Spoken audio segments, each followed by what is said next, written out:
Welcome to the Deep Dive, the place where we take on the heavyweights of human thought and offer you a comprehensive, detailed guide to the essential insights. And today we are definitely tackling a heavyweight. We certainly are. We're strapping on our hiking boots for perhaps the most challenging philosophical summit of the 20th century, Martin Heidegger's 1927 magnum opus, Being in Time, or, in the original German, Sein und Zeit. It's a colossal work, and it's just notoriously dense. Anyone who has tried to read the German original, or even the highly acclaimed English translation by Macquarie and Robinson, knows that Heidegger operates on a level of technical jargon that, well, it makes most philosophy look like popular science. He really does. He deliberately invents terms. He repurposes common German words. It feels like he's trying to force you to confront these fundamental issues in a completely new way. He is. That's exactly the point. He believes the old language is contaminated, weighted down by centuries of philosophical baggage. That's why our mission today isn't just to skim the surface. We're providing the deep dive shortcut, extracting the foundational concepts of divisionary, things like Dasein, being in the world, and care, that you absolutely need to grasp his revolutionary project. And that project is fundamentally about renewing one crucial, forgotten question. Right. Let's start there. What is that core question? It's the question of the meaning of being, with a capital B sign.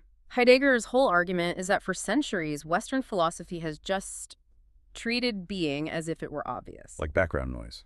Exactly. The background noise of existence that we just stopped paying attention to, it got reduced to the most universal and therefore, the most empty concept imaginable. So his goal isn't just to describe what humans are or define existence in some newfangled way. It's much, much more ambitious than that. He's trying to reopen fundamental ontology. Yes, by finding the key to interpreting being itself. And we should probably mention the context here, because he's not working in a vacuum. The book is dedicated to his teacher, Edmund Husserl. Precisely. And that's so important. He is working firmly in the tradition of phenomenology. He takes up that famous phenomenological motto to the things themselves, but he completely radicalizes it. Yeah. He shifts the focus from, say, consciousness and experience to the actual structures of being. Okay, so let's unpack that groundwork.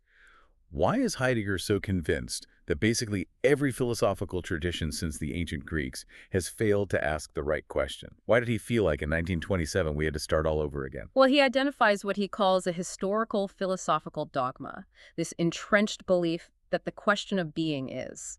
It's just superfluous. It's unnecessary, or maybe too abstract to be productive. Something you can't really answer, so why bother asking? Right. And this dogma, which he says became pervasive from the Hellenistic period onward, it rested on two major presuppositions that Heidegger just sets out to completely dismantle. Okay, so what are those two pillars of traditional metaphysics he's attacking? So the first is the idea that being is the most universal concept. It applies to everything, from this coffee cup to a complicated math equation to a feeling of sadness. Because it applies to everything, it doesn't really tell you anything specific about anything? Exactly. It was considered indeterminate and therefore indefinable. And the second presupposition was that being is self-evident. It's just something everyone already understands implicitly, so why waste time defining it? I mean, I can kind of see why philosophers would think that. If you try to define being, you almost always end up defining it by something else, which presupposes the existence of that something else. It feels like you can't get behind it. It is a circle, yes. But for Heidegger, the problem lies in the reduction of being to what the tradition called ens general, an indeterminate general entity. He argues that if we treat being as indefinable and self-evident, we blind ourselves to the very foundation that allows us to characterize any entity. Say more about that. How does it blind us? Well, think about it. If you can't explain what it means to be a house or to be an organism, then your entire understanding of that entity is. It's shallow. Reducing being to an empty category means you've reduced philosophy itself to just classifying things that already are, without ever touching the source of their existence. So he turns that universality argument completely on its head. Being isn't the emptiest concept, it's the most crucial one. And if we fail to understand it, we can't really understand anything else properly. That's the move, yes. Okay, so if we accept this necessity of asking the question, the next challenge is methodological, right? Where on earth do you start? You can't just define being directly. You can't. So we have to structure the inquiry formally. Being is always the being of an entity. So to investigate being, we have to first investigate an entity that can give us access to being itself. But not just any entity. Not just any entity. This entity has to be distinct because in some fundamental way, its own being is at issue for it. We need an entity that, by its very nature, already has some kind of understanding of what being means, even if it's vague. And this is the moment where we move from all this abstract ontology to the specific entity that asks the question, Dasein. Dasein. It's the German word that literally means being there or existence. And Heidegger uses it very specifically to denote the entity that we ourselves are. And it's not man or humanity in an anthropological or biological sense, is it? No, that's a crucial distinction. It's not about defining human nature. It's the specific entity that is the site of the investigation into being. We focus on Dasein because it is the unique entity whose very existence forces it to relate to its own being. A rock doesn't care that it's a rock. But we do. Our existence is something we have to deal with. Precisely. Okay, let's get deep into the terminology here, because this is often where readers, get completely lost. Heidegger attributes two forms of priority to Dasein, ontic and ontological. What's the distinction, and why is the ontological priority so revolutionary? Right. So Dasein is ontically distinctive because it is, to put it simply, a living human being that finds itself in a world. It exists. It's a concrete occurrence. That part's relatively straightforward. Okay. But its ontological priority is the real breakthrough. This is because Dasein's being is characterized by what he calls existentiality. Existence. Existentiality. How does that contrast with the being of, I don't know, a regular object, say a boulder or a calculator? Well, the boulder and the calculator have the mode of being that Heidegger will later call present at hand, forehand and height. They are just there. They're fixed, defined by their properties and their substance. They are what they are. Right. Dasein, however, is not fixed. Its being is constantly relative to a set of possibilities it has to choose or realize or even avoid. Dasein doesn't just have existence as a property. It is its existence. It is always ahead of itself, projecting itself toward what it can be. So if a calculator is defined by its current properties, its material, its function, what it is right now, Dasein is defined by its potential properties, or the ways it hasn't yet been. Exactly. Dasein is defined by possibility, not by some fixed essence. And this is crucial. Because Dasein relates to its own possibilities, it must already have a pre-ontological and implicit understanding of being. That's the horizon against which those possibilities even make sense. I see. So because Dasein is the only entity for which being is an issue. The analysis of Dasein, what he calls the analytic of Dasein, becomes the essential preparatory step for achieving fundamental ontology. We have to analyze Dasein first, and we do that not using traditional concepts or categories, but through these unique structures that are appropriate to existence, which he names the existentials. Okay, so we have our target, Dasein, the existing entity defined by its possibilities and its implicit understanding of being. Now for the method. The investigation is massive, and Heidegger lays out a twofold task for being and time. He does. The first task, which pretty much comprises the entirety of the first division, the part we're looking at, is that preparatory analytic.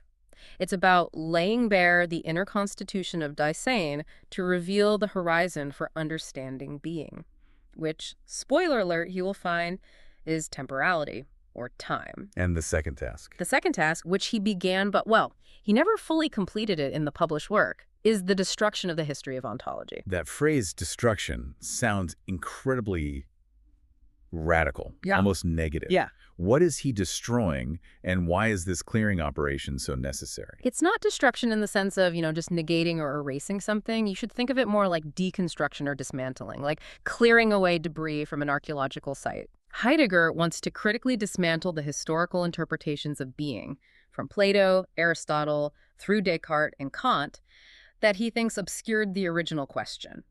He wants to show how and why philosophy began to focus only on entities that were present at hand, and in doing so, forgot this more primordial dimension of being. It's an intellectual archaeology, really. You have to clear the ground. And the tool he uses for this archaeology is phenomenology. He inherits this from Husserl, but he seems to transform it pretty significantly. Oh, absolutely. So when Heidegger talks about going to the things themselves, zu den Sachen selbst, what does he really mean by phenomenon and logos? He insists we have to go back to the Greek roots. So phenomenon is often mistranslated as mere appearance, but for Heidegger it means that which shows itself in itself. It's the manifestness of the entity. Phenomenon refers to the way things actually reveal themselves to us in our experience. And logos. That's usually translated as discourse or reason, Yeah. right? Yes, but that's the crucial reinterpretation. For Heidegger, logos is fundamentally about letting something be seen. It's about making the entity manifest in discourse. When we speak truly, we aren't just describing an entity based on arbitrary assumptions, we are letting the entity disclose itself as it is. And this is where he connects logos to the Greek concept of truth. Aletheon. Exactly.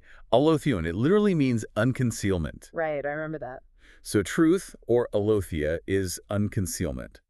Phenomenology, therefore, is the methodological process of bringing the hidden structures of being to unconcealment. It's about removing the historical veils and the philosophical assumptions that had covered up Dasein's true mode of existence and ultimately the meaning of being. So the things themselves aren't just objects out there in the world. No, they are the fundamental structures of existence that lie beneath our everyday surface-level understanding. Okay, so this inherent difficulty that the structures of being are normally concealed, that explains why he needs this destruction. Let's look at two of his key targets. First up, Descartes. How did the shift to the ego cogito, the I think, misrepresent Dasein's existence? Well, Descartes, in his search for certainty, he reduced the I to a pure thinking substance, a res cogitans, which was fundamentally detached from the external world, the res extensa. The world of objects. Right. And Heidegger views this as just catastrophic for ontology. By focusing solely on the thinking substance, Descartes completely missed Dasein's essential characteristic, its deep and necessary involvement in the world. He reduced Dasein to an isolated subject observing objects, a mode of being that Heidegger argues is secondary, theoretical, and totally derived. So Descartes forces us to assume that we are primarily detached, while Heidegger is saying our primary state is involvement. Precisely. Descartes interprets Dasein and all other entities as merely present-at-hand substance. You, the listener, you're not primarily a detached thinker contemplating reality. You are primarily an active agent in reality. The ego cogito is an abstraction that just ignores Dasein's thrownness and its fundamental world involvement. Okay, what about Kant? He dealt with the nature of experience and time, so he must have gotten a bit closer to the mark. He definitely made significant progress, particularly with the problem of temporality. He introduced the transcendental imagination and schematism to show how time organizes our experience. But Heidegger argues that Kant still remained trapped within the traditional subject-object metaphysics. How so? Kant focused on the conditions under which entities, which were already conceived of as present at hand, could be known by a subject. He didn't push through to the basic question of being itself, so his analysis was confined to the being of entities, not the meaning of being as such. So the destruction, then, is necessary because for centuries, philosophy has been fixated on objects, on entities that are present at hand. And it defined the I based on that detached relationship. And in doing so, it just consistently covered up Dasein's true structural relationship to the world. That's the long and short of it, yes. Right. This sets the stage perfectly for Heidegger's own foundational structure for Dasein. Since the Cartesian model of a detached subject is flawed, he introduces this indivisible phenomenon, being in the world. In der Weltsein. This is the absolute key, isn't it? It's not two separate things, a Dasein and a world. It's a single, unified existential structure. It is the defining feature. We have to always think of Dasein's being as its existence, its fundamental capacity for possibility, and that existence is always already being in the world. This unitary structure is the context within which all of Dasein's specific activities even make sense. So let's be clear about how Heidegger defines the world here. It's not the physical planet or the cosmos. Not at all. The world, Weltan, is defined ontologically as the structure of significance. It's the referential totality established by Dasein's involvement. Think of it as the network of relationships and purposes. When Heidegger talks about Worldherd, Weltlichkeit, he's talking about the systematic organization of meaning that determines how entities within the world are encountered. And this structure of significance introduces probably the most famous conceptual distinction in the entire book. Yeah. The primacy of the ready-to-hand, Zuhandenheit. This is where Heidegger really flips traditional epistemology on its head. When Dasein is engaged in its everyday existence, in its practical life of what he calls concern, the Sorgen entities, are encountered primarily as ready-to-hand. Meaning their mode of being is defined by their utility, by their involvement in a larger context. Think of a carpenter. For her, the hammer is experienced as the thing for driving nails, not as a neutral object with a certain weight and composition. Its serviceability is primary. It's what it's for. And this stands in direct contrast to that traditional theoretical perspective, which he calls. Present at hand, or hand in height. Right. Present at hand is the mode of neutral, scientific, or theoretical observation. This is the mode of being where the entity is viewed as a detached substance, defined by its weight, its material composition, its objective coordinates. A scientist examining a rock samples its physical properties. A mathematician considers a formula, but this mode is derived. Okay, help me solidify why Heidegger says the present at hand is derived. It seems, logically easier to define a thing by its objective properties first, and then apply utility to it later. But that's the exact historical error he's trying to overturn. We only encounter things as purely theoretical objects, as present at hand when our primary practical concern breaks down, or when we specifically choose to bracket our involvement. For the carpenter, the hammer's material composition is entirely irrelevant. Until it snaps. Exactly. The moment of breakdown is the key. Let's elaborate on that crucial example of the defective or missing tool. He calls it unzuhanden. How does that breakdown disclose the entire structure of worldhood? That breakdown is a moment of ontological rupture. As long as the tool is ready to hand functioning smoothly, it remains inconspicuous. We use it, but we don't look at it. It just sort of disappears into its utility. You look through it, not at it. A great way to put it. But when the hammer breaks, or the printer jams, or the light bulb goes out, the tool ceases to be serviceable. It shifts from being ready to hand to being merely present at hand. It becomes a stubborn object that's just there. And what happens in that moment when it shifts? When that specific piece of equipment fails, the entire interconnected system of meaning, the referential totality, Verweisung, is instantly disclosed. The broken hammer points to the lack of shelter being built, which points to the urgency of the task, which points to the type of wood that must be cut, and so on and so on. The whole web lights up. The whole web lights up. The breakdown makes visible the previously invisible network of assignment, Zuweisung, that holds the world together. The world, as a system of references, only becomes conspicuous when a part of it ceases to function as it's supposed to. So, worldhood isn't a theory we impose on reality. It's the practical context that reveals itself only when our involvement hits an obstacle. And this concept of reference, it seems key to everything else we encounter. Absolutely. The coherence of the world is based on this referring structure. Equipment refers to its use, what he calls the towards which of utility. It refers to the environment, the in which, and ultimately, implicitly, it refers to the Dasein for whose sake the whole system exists, the for the sake of which. Even something like a sign fits into this, right? A traffic light or a weather vane. A perfect example. A sign is a piece of equipment whose specific being is to indicate or to assign a direction. It only functions because Dasein is already oriented and involved in a network of purpose. A stop sign means nothing to a squirrel. It only means something within our shared world of concern.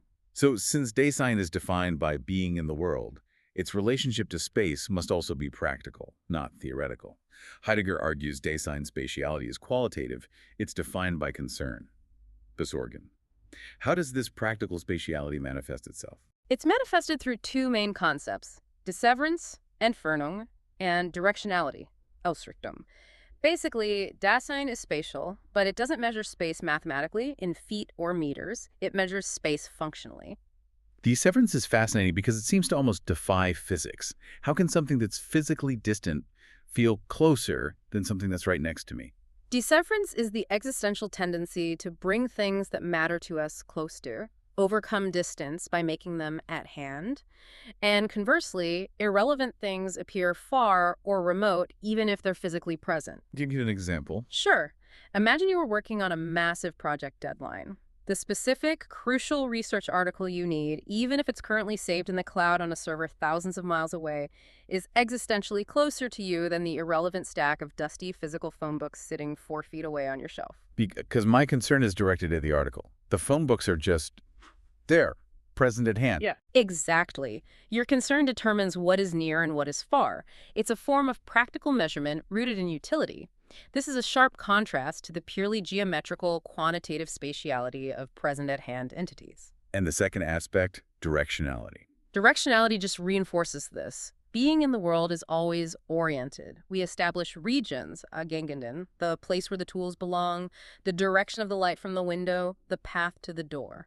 These aren't static XY coordinates. They are lived, practical directions that frame our interactions and define our environment, our Umwelt. We are always oriented towards something because we are always projecting ourselves toward a possibility. Okay, shifting now from the individual environment to the communal one.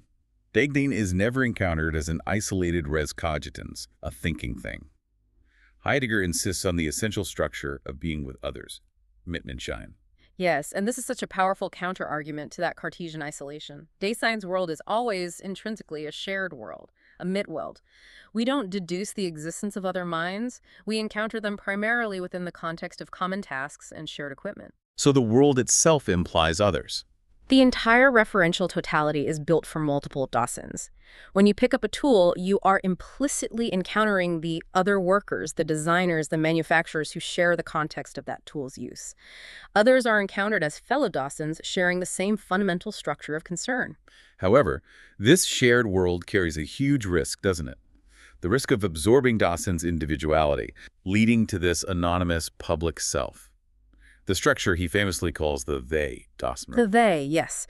The they is the existential structure of the average, everyday public self. It's that anonymous, generalized one, the source of conventional conduct, common knowledge, and accepted judgment. The voice that says one doesn't do that, or they say it's going to rain. That's it, exactly. The they dictates how one acts, how one speaks, how one judges. And it's tremendously appealing because it relieves Dasein of the burden of individual choice and responsibility. It's comfortable. It sounds like the ultimate form of social comfort. Just do what one does. It is, but it comes at the cost of authenticity. The they functions through what Heidegger calls leveling down. It homogenizes all possibilities, all understandings to the lowest common denominator. It makes genuine individual self-being incredibly difficult to achieve or even to contemplate. So when Dasein's absorbed in the they self, it is existing inauthentically. Yes, it's avoiding the terror of its own unique freedom by hiding in the crowd. The existence of the they is a structural necessity for Dasein. You can't escape it, but it is also the constant temptation toward inauthenticity. So the there of Dasein, the fact that its being in the world is disclosed or open to it, is incredibly complex. It's rooted in facticity, possibility, shared existence. Heidegger structures this disclosedness through three essential interconnected existential phenomena: state of mind, understanding, and discourse. Let's start with state of mind, Befindlichkeit. State of mind is essential because it's how Dasein is attuned to its world. It's the existential reality that Dasein is always delivered over to its existence in a certain mood or affective disposition. We're always in some mood. And this is fundamentally tied to thrownness, Geworfenheit. Exactly.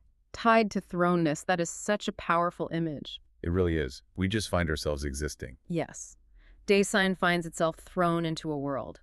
Thrown into a particular time, a particular place, a set of circumstances, without having chosen its origin or its language or its culture. State of mind is the basic way Dasein confronts this thrownness. It reveals Dasein's facticity, the brute, undeniable fact that it is. And the most revealing states of mind for Heidegger are fear and anxiety. Yeah. We need to clearly delineate why fear is ordinary, but anxiety, angst, is primordial and philosophically significant. Right. Fear is an ordinary ontic state. It's always directed toward a specific, threatening entity within the world. The object of fear is definable. A hungry bear, a stock market crash, a specific danger. The threat is traceable to something ready to hand or present at hand. Precisely. Fear involves a flight from a specific entity that is encountered in the mode of concern. Anxiety, on the other hand, seems to dissolve the very context of that concern. It does. Anxiety is the primordial ontological state of mind that discloses Dasein's being in the world as a whole. Its object is fundamentally undefinable. He says it's the nothing and nowhere. So it's not a fear of something. No. Anxiety arises not from specific dangers in the world, but from the realization that the entire totality of significance, the very structure of the ready-to-hand world that comforts us, is fundamentally groundless and ultimately irrelevant to our own existence. In anxiety, the world sinks into insignificance. And what's left when the world sinks away like that? Dasein's own potentiality for being, its own existence. Anxiety individualizes Dasein. It pulls it back from its immersion in the anonymous they. It reveals Dasein's radical freedom and its total responsibility for its own existence. And that individualization, confronting Dasein with its sheer potentiality, that's why anxiety is so terrifying, but also why it's necessary for authenticity. It's unavoidable if Dasein is to become authentic. Okay, the second structural element of disclosure is understanding, first aim. This is clearly more than just cognitive knowledge or intellect. Oh, much more.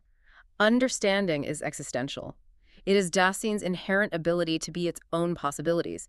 Since Dasein is characterized by existentiality, understanding is always a projection and/or towards potentiality for being. It's always future-oriented. So when Dasein understands, it's projecting itself onto a possibility. Yes, it sees the world in terms of what it can be or what it could be doing. This understanding gives structure to that, for the sake of which, that anchors all of our concerns. And when we articulate that understanding, we engage in interpretation, Auslegung, which reveals the necessary circularity of all knowing, the famous hermeneutical circle. Exactly. Interpretation is just making explicit what was already implicitly understood in the projection. And this articulation is always structured by the threefold four structure. We never approach anything neutrally. We always approach it with pre-understanding. Okay, let's break down that four structure with an example for the listener. Certainly. Imagine you, the listener, are approaching a complex scholarly article, maybe a news source for a deep dive. You don't start from a total void. You approach it with first. Vorhaving, Vorhaben. Right. The basic grasp of the context. You already know this is a philosophical text written in the 20th century, likely dealing with the continental tradition. You grasp the totality of scholarly text before you even read the first sentence. Okay, then the second is foresight, Vorsicht. Your specific perspective. You're approaching it with the specific aim of understanding, say, the methods of phenomenology, not just the biographical details of the author. You are looking for something specific. And finally, foreconception, Vorgriff. These are the concepts you use to articulate what you find. You are using terms you already possess, epistemology, ontology, Dasein, to conceptualize the new ideas you're encountering. So understanding is impossible without already projecting some context, some perspective, and some concepts onto the thing being understood. We are perpetually operating inside this circle. We are. The hermeneutical circle is not a logical flaw to be escaped. It's a description of Dasein's being. The philosophical task isn't to get out of the circle, but to enter it correctly. Which means It means being aware of and transparent about our four structures so that our interpretations are genuine, derived from the matter itself, rather than arbitrary, just imposed by our unquestioned preconceptions.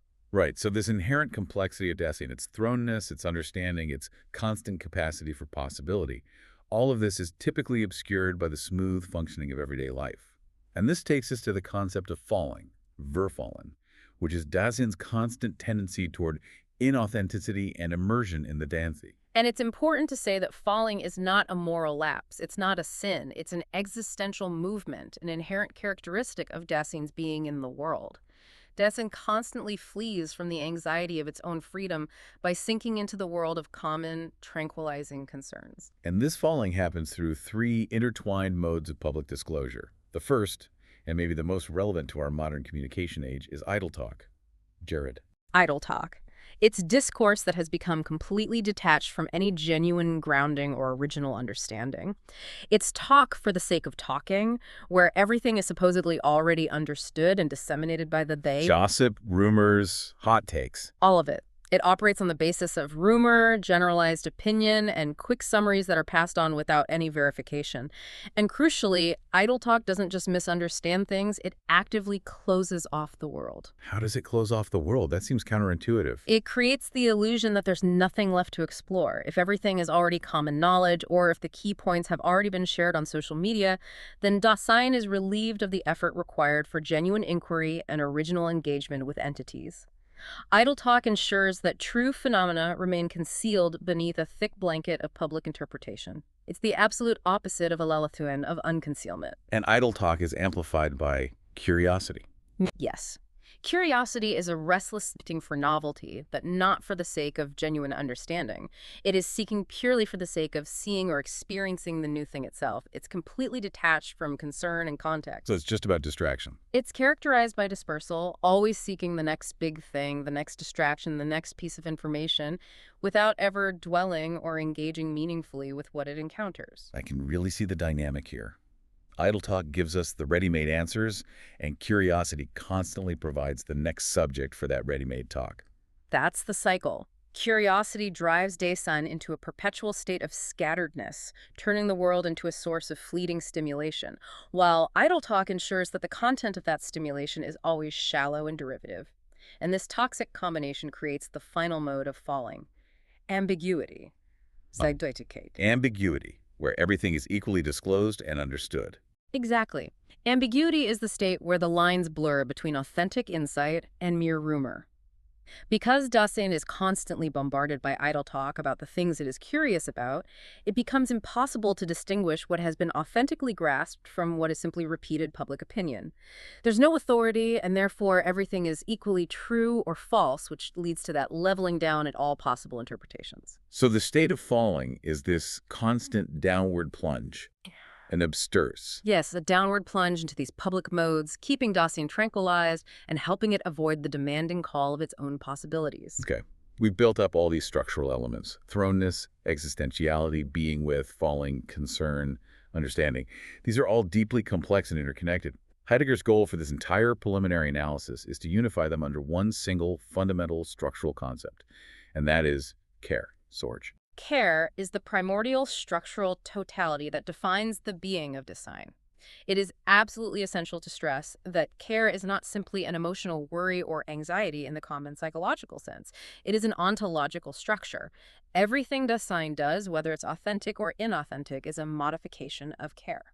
So how does care formally unify all the elements we've just discussed? Care is formally defined by the three. You could call them ecstasies, the outgoing components of Dasein's being. Okay, what are they? First, being ahead of itself. This is projection, existentiality. It captures Dasein's constant drive toward its possibilities and the future. It relates directly to Dasein's understanding. A second. Second, being already in a world.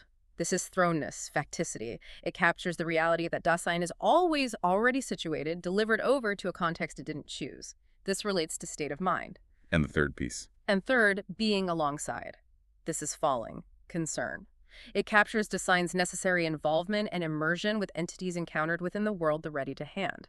This relates to the structures of falling and concern, Besorgen. So if I'm trying to understand myself, I am simultaneously projecting myself into the future. That's possibility, while also acknowledging my past and my context. Yeah. That's facticity, and I'm dealing with the entities right here and now. That's concern. Care is the unity of all three temporal dimensions: future, past, and present, working together. That is the crucial insight that leads directly to Division 2 of the book. Care is the unity of Dasein, regardless of whether Dasein is living authentically, facing its possibilities responsibly, or inauthentically fleeing into the they. The goal of the entire preparatory analytic is realized when we see that care, structured by these three components, is fundamentally temporal. And if Dasein is defined by care, and care includes being ahead of itself, Then Dasein is always essentially future-oriented. It's always directed toward its ultimate possibility, #outro. So we've completed the preparatory journey through Division 1. The sheer scale of Heidegger's thinking really forces a revolution in how we think about ourselves. We have to abandon that notion of the human being as a detached observer, the res cogitans. Our primary mode of knowing and being is involvement. It's structured by utility and purpose, the ready to hand, and our everyday identity is typically that comfortable, anonymous structure of they. and the essential nugget for you, the listener, to take away here is that the foundation of your world is not physical reality. It's a vast, interconnected structure of significance, a worldhood that only reveals itself when the practical utility of the ready-to-hand breaks down. That's when the invisible web of purpose suddenly becomes visible. And Dasein's existence is fundamentally unified by the structure of care, meaning its being is always a question for it. Always an issue for it. Always. And this realization that Dasein is defined by care sets the entire stage for the terrifying realization that is still to come. And so we leave you with this. If care is the dynamic, future-oriented structure of Dasein, and Dasein is always projecting itself toward its ultimate potentiality for being, then what is that final, uncircumventable possibility that is revealed by the individualizing dread of anxiety? How does this ultimate possibility force Dasein to confront the finitude of its own existence and finally unlock the connection between care and genuine temporality? That analysis of authentic being towards death is where Heidegger argues the true meaning of being resides, and that is where the deeper dive must take us next.